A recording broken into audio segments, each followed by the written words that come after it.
Good morning and welcome to our Sunday morning virtual service. My name is Reverend James Parker. It's just such a pleasure to be with you this fine Sunday morning. Well, we've got a lot to cover today, and I'm just so happy that we have an opportunity to come together and share in the truth and love of God. Let us come into the light and expression of spirit and begin to live our lives in prosperity, good health, and perfect love. Well, I'm going to start today by reading our daily word. And our daily word for today is pray for others. In the affirmation, I affirm truth for everyone I hold in prayer. Let us say that together. I affirm truth for everyone I hold in prayer. I am honored by the trust people place in me when they ask for prayer support. As I pray for others, I see each one for whom I pray as divine and know the truth that each one is a living expression of God. My purpose in prayer is not to focus on the particulars of a situation, but to hold a higher view. As I center in prayer, I hold the vision that all challenging circumstances are moving toward a satisfying resolution in one way or another. I release all thoughts about the situation that prompted the prayer need and focus on the activity of God. As I pray, I see the life, the love, the wisdom, and the power of God at work, healing, strengthening, and establishing peace in all those for whom I pray. And the scripture comes from the book of Philippians, chapter 1, verse 3 and 4. I thank my God every time I remember you, constantly praying with joy in every one of my prayers for all of you. Well, good morning again, and thank you for attending our virtual service this morning. My name is Reverend James Parker, and it's just such a pleasure to be with you. Well, now that we've gotten ourselves ready and we're allowing ourselves to transform into the expression of God as we come into this morning's truth, let us jump right into it. My lesson title for today is Discover Serendipity. Discover serendipity. This is a very important topic, especially for those who are on a spiritual path or who are looking forward to becoming open to God's prosperity. You must allow yourself to come into the unexpected as well. You see, serendipity is when what looks like a chance event results in a happy accident or a beneficial outcome for you. It often defies logic and it can't easily be explained. Webster's dictionary describes serendipity as the occurrence and development of an event by chance in happiness and a beneficial way. We can also look at serendipity as a gift of making fortunate discoveries by accident. The word serendipity was coined by the 18th century English author Horace Walpole, and it goes by the former name of serendip. A situation is serendipitous when something unexpected or beneficial transpires while you're seeking for something else. It's actually when you are miraculously being led by spirit or the universe into a different direction. Most of us view a serendipitous event as luck or chance. The discovery of penicillin is an excellent example of serendipity. When Sir Alexander Fleming returned from a prolonged vacation, he found that his assistants left dirty petri dishes in his lab. He observed that one of the dishes was void of bacterial growth, though mold was present.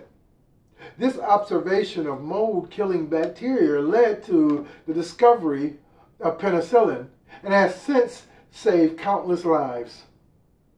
Serendipity can also be those events in life that initially seem unfavorable, though in hindsight, we realize how fortunate we are to have experienced them. They can be very substantial or very small in nature.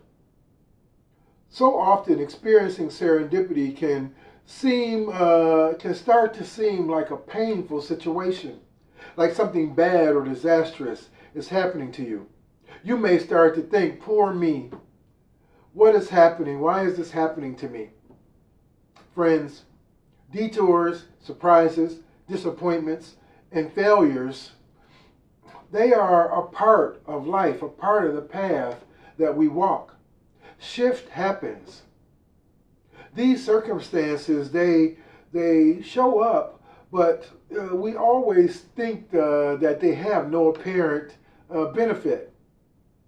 We usually look at them as being setbacks. We often walk away with feelings of letdown, distress, frustration, or embarrassment. Then years later, we realize that these events weren't setbacks at all, but something much more significant. It was serendipity. Justice Benjamin Cardozo, in speaking of serendipity, he said, like many of the finest things in life, like happiness and tranquility and fame, the gain that is most precious is not the thing sought, but the one that comes itself in search of something else. What he's saying is that our biggest gains, our most precious gains, are usually going to come from someplace we're not even looking. In the Bible, in the book of John, chapter 5, there's a story of a man who was lame and paralyzed and blind. He had many infirmities. He heard of a legend in a place called the Pool of Bethesda. Legend had it that once a year an angel would come down and stir the pool. And the first one to get in the pool would be healed. For 38 years, this man made his way down to the Pool of Bethesda, but would always leave disappointed without a healing. One year, while there at the pool, Jesus came upon him. And Jesus asked him, "Do you want to be healed?"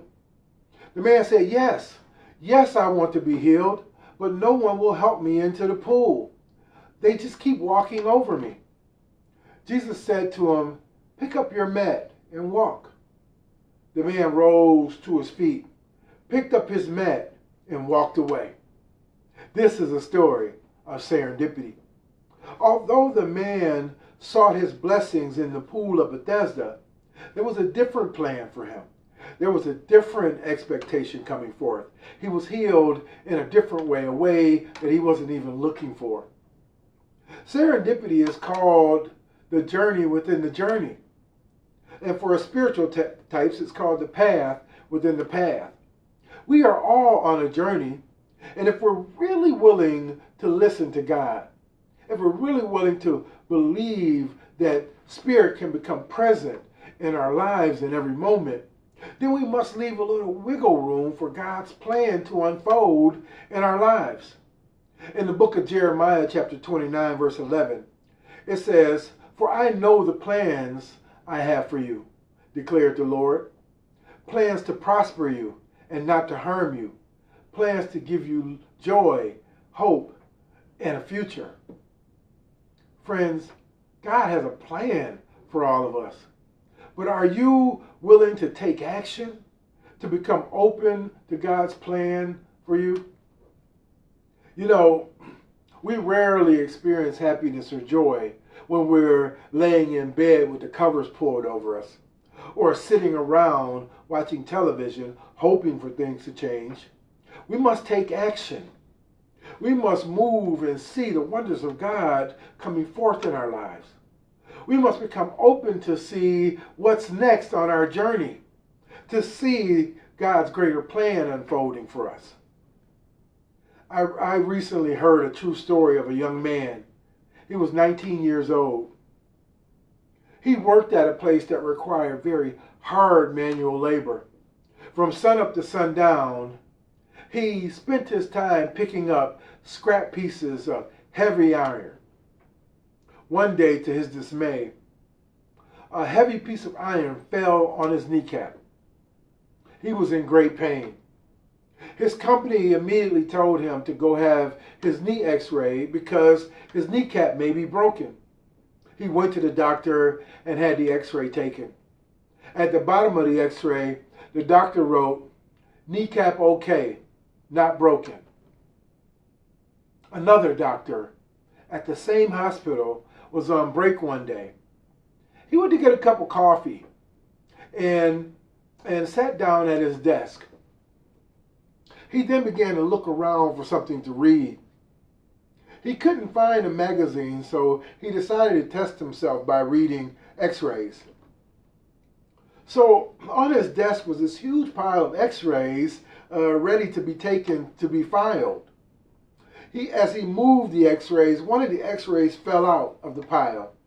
He picked it up and looked at it and saw immediately that the x-ray showed definitely that there was cancer of the bone. He looked at the bottom of the x-ray and saw that it was written, "Kneecap okay, not broken." He found the young man's name and phone number and gave him a call and said, "I have bad news for you. You have cancer of the bone. And unless you have surgery right away, you could lose your leg. This is serious. If you don't take immediate action, you could lose your life." The young man went in and had the surgery, and it prolonged his life. In fact, he lived a rich, full life. By chance or serendipity, he would have never discovered the cancer had that piece of iron not fallen on his kneecap. And then, by chance, the doctor read the x-ray and discovered the problem. Does the universe have many tricks up its sleeve? Yes. Yes, it does. But in your favor. There are wondrous things that will occur in your life if you're willing to see and catch God's blessing in them.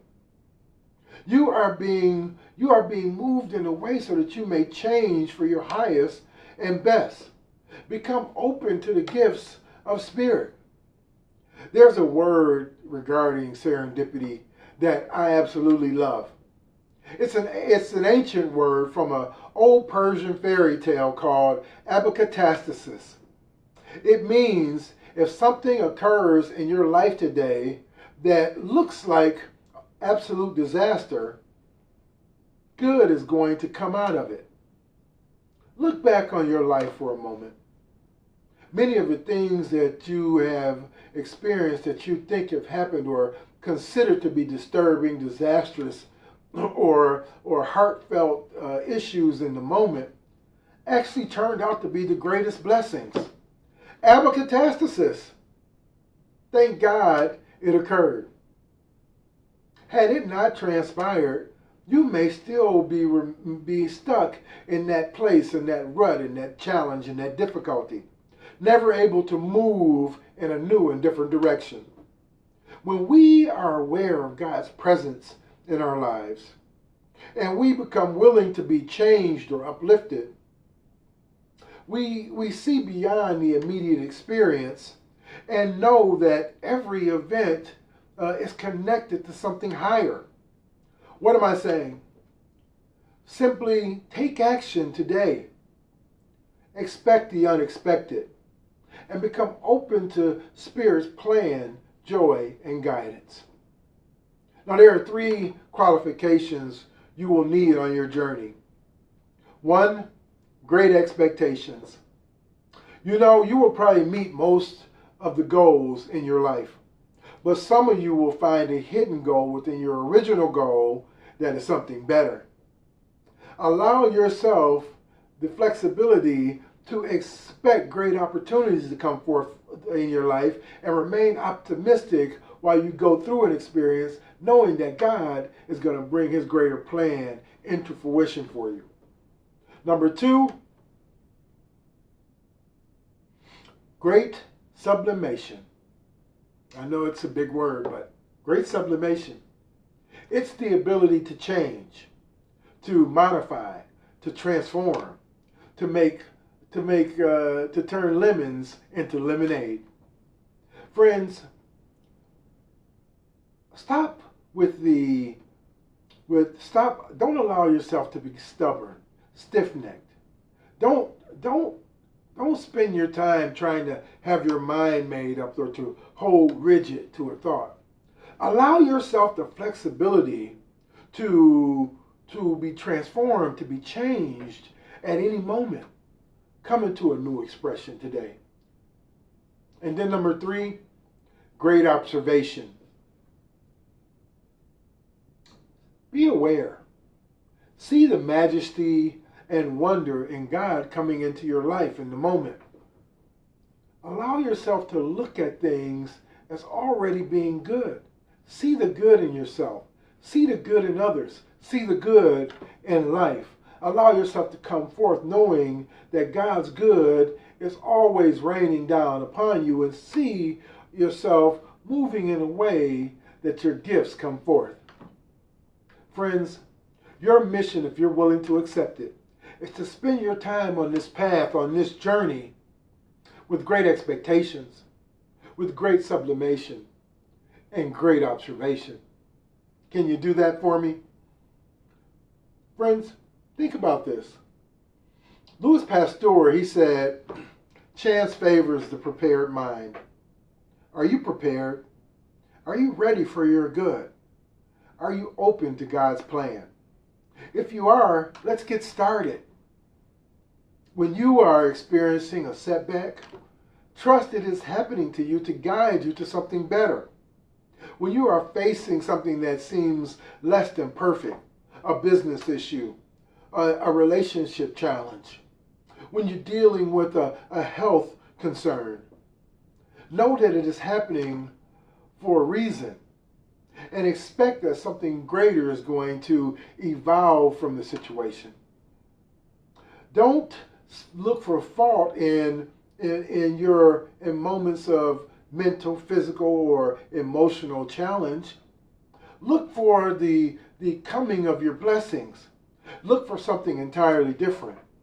By shifting out of the poor me attitude and expecting something better, you will not only be influencing your creative energy to bring you something exponentially more beneficial, you will also be allowing the Spirit of God's plan to begin working in your life, providing you with health and wealth, providing you with miracles and grace, providing you with blessings, spiritual transformation, and prosperity in abundance.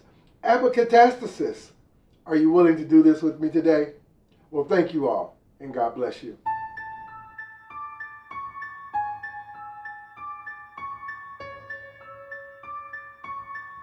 Well, we come to that moment in our time, in our service, where we open our hearts to give. And giving is a part of our expression of coming forth in our perfect nature. Giving is the preparation we put out there so that we may reap our gifts. Now, there are 3 ways that you can give.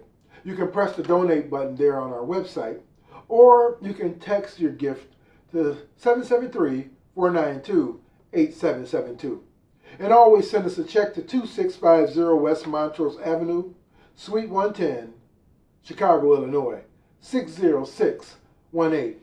And now I want you to take that gift, take the energy of that gift so that we may send it forth and say our offertory blessing together. Divine love, richly flowing through me, blesses and multiplies all that I am, all that I have, all that I give, and all that I receive. I am grateful for the blessings of this day. I am grateful for the blessings on the way. And so it is. Friends, if you prayed that prayer, you are moving energy. You are moving substance. Open your heart now. Open yourself up to claim your prosperity. It's on its way. And now, let us say just a simple blessing for our gifts, for our lives, for the good we have for our families and friends. Heavenly Mother, Father, everything, God, thank you for these gifts. Thank you for the people, the expressions that are coming forth into my life.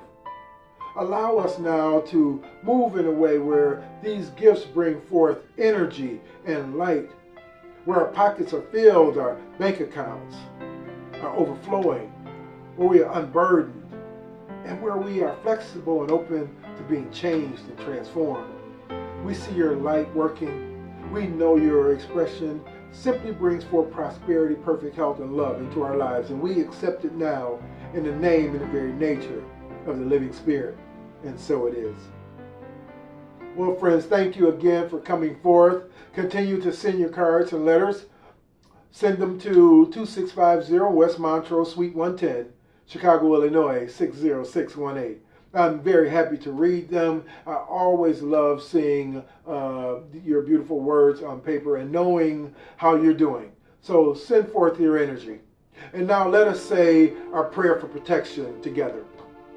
The light of God surrounds us. The love of God enfolds us. The power of God protects us. The presence of God watches over us. Wherever we are, God is, and all is well. Well, friends, as we are going through this experience, allow this time of isolation or whatever you're doing to be a gift from Spirit.